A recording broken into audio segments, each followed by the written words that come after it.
सूरमा कौन है? सूरमा वही होता है जिसके पास ताकत होती है, जिसके पास बल होता है, जिसके पास शक्ति होती है। परंतु शक्ति की कभी आंख नहीं होती, इतना हमेशा याद रखना। शक्ति अंधी होती है, उसकी अपनी आंखें नहीं होती। वो शक्ति जिसके हाथ में आती है, आंख उसी की होती है। शक्ति अगर बुरे व्यक्ति के पास में चली गई, वो बुरी हो जाएगी। शक्ति अगर अच्छे व्यक्ति के पास में आ गई, वो अच्छी हो जाएगी। जैसे तलवार रक्षा भी करती है, परंतु यदि मजलूम के हाथ में है तो वह मासूमों पे अत्याचार उठाएगी। और यदि वही तलवार किसी रक्षक के पास में है, जैसे गुरु गोविंद सिंह जी महाराज जी के पास में, वह तलवार मजलूमों की रक्षा करने के लिए थी, और जो औरंगजेब के हाथ में तलवार थी, वह मजलूमों पे अत्याचार करने के लिए। तो शक्ति की अपनी आंख नहीं होती। शक्ति का प्रयोग करने वाले के पास में विवेक होना चाहिए कि वो कहां पे इसका प्रयोग करता है। शक्ति तो रावण के पास में भी थी, त्रैलोकी के विजेता कहलाए, परंतु उस रावण को महामूर्ख कहा गया।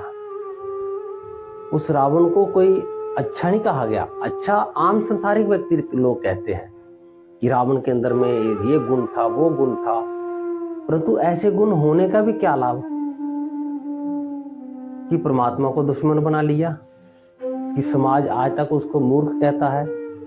लंका घट सोने का भया, मूर्ख रावण क्या ले गया।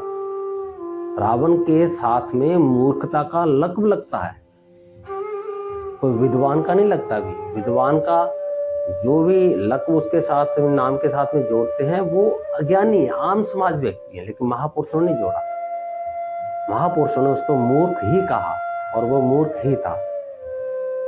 4 वेद पढ़ा हुआ, 6 शास्त्र, 9 व्याकरण, लेकिन फिर भी अपनी इच्छा को वह मार नहीं पाया, ईश्वर को जान नहीं पाया, मरते दम तक नहीं जान पाया, सारा कुंभा मरवा दिया, लेकिन फिर लास्ट में जाकर के राम राम बोलने लगा। तो जो शक्ति ही रावण के पास में भी थी, लेकिन शक्ति का प्रयोग कहां किया उसने? तो उसको भी नहीं कहा।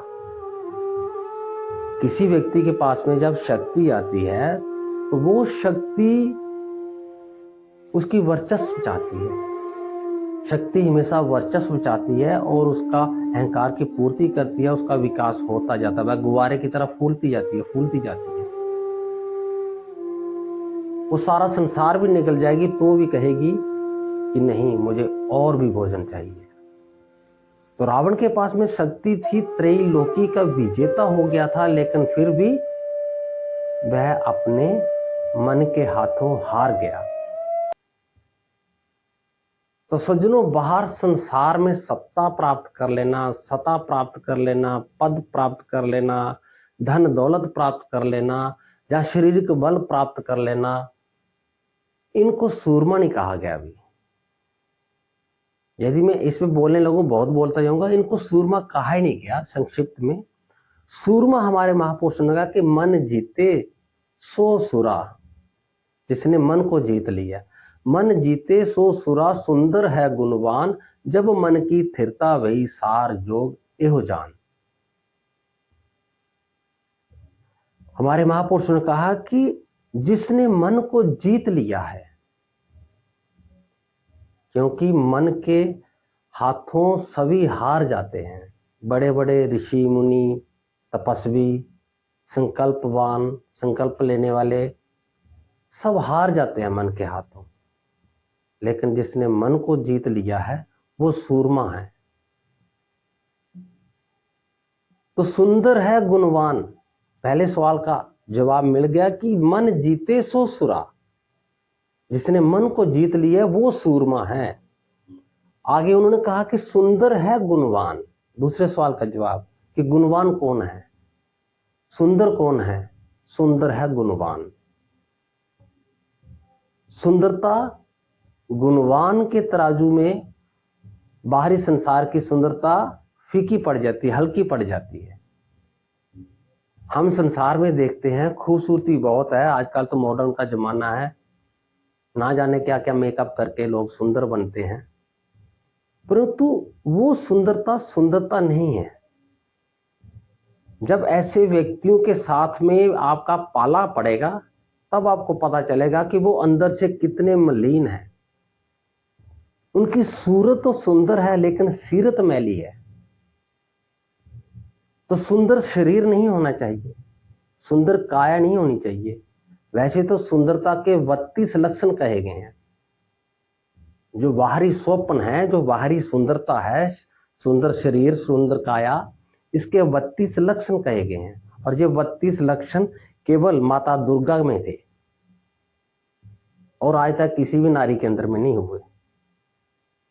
32 लक्षण अलग होते हैं, इस पे फिर कभी वीडियो बनाऊंगा कि नारी के अंदर में 32 लक्षण होते हैं सुंदरता के, स्वप्न के। तो सुंदर है गुणवान। सुंदर कौन है? जिसके अंदर में गुण है। आचार्य चाणक्य, आप जानते हो कि उनके चेहरे पे चेचक के दाग थे। उनको चेचक की बीमारी हुई थी और चेचक के दाग रह गए थे उसके चेहरे पे। लेकिन अच्छा बंदा था, वो राजनीतिज्ञ था। उसने हमारे देश की रक्षा की, संस्कृति की रक्षा की लक्षेंद्र से। आप उस सुकरात को देखो, सुकरात कितने कुरूप थे लेकिन उनकी सीरत इतनी अच्छी, इतनी प्यारी कि रब को मोह लिया उसने। बाहरी सुंदरता जिस प्रकार से इंसान को मोहित करती है, इसी प्रकार से अंदर की सुंदरता